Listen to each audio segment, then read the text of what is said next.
Good morning, all of you. My name is Bhupender Singh, and today I am here to deliver my presentation on the topic Asian Hotels North.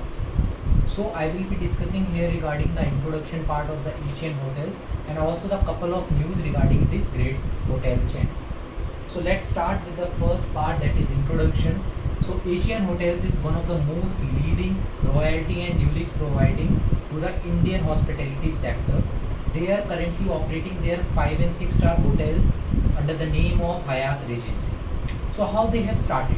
So in 1982 they established their first hotel for serving the Asian Games players, and in 1983 they fully became operational.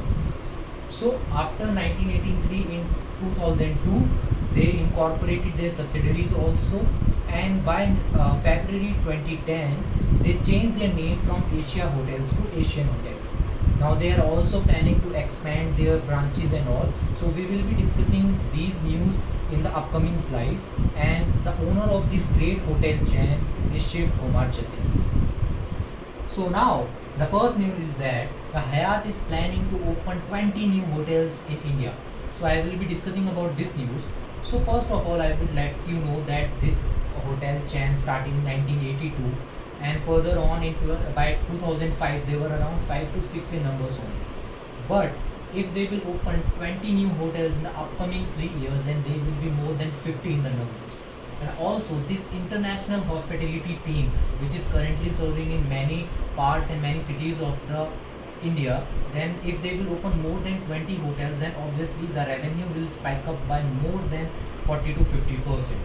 Now talking about how they are going to open, in which cities and which products they will be investing on. So the first thing is that by the 20 new hotels, 3 hotels will fall under Hyatt centric buildings, and obviously the Delhi Pedalik Hotel will be renamed by Hyatt centric, and the remaining hotels will be opened in Chandigarh and Bangalore with a premium upscale. Now talking about the remaining 17 hotels, so they will be coming under Hyatt Regency and Hyatt Palace, which will be equally divided and shared in many cities like Kasauli, Kerala, Udaipur, Bangalore and Delhi. So this expansion of Hyatt hotels will come under investment decision, because they are trying to allocate money, invest their money into the asset which will be giving them long-term goals, right? So this will come under investment decision. So now coming to the second news, that is regarding dividend information. So the official of Asian Hotels declared in the website only that they will be providing the unclaimed and unpaid dividend from the year 2013 to 2014 till 31st of October 2021.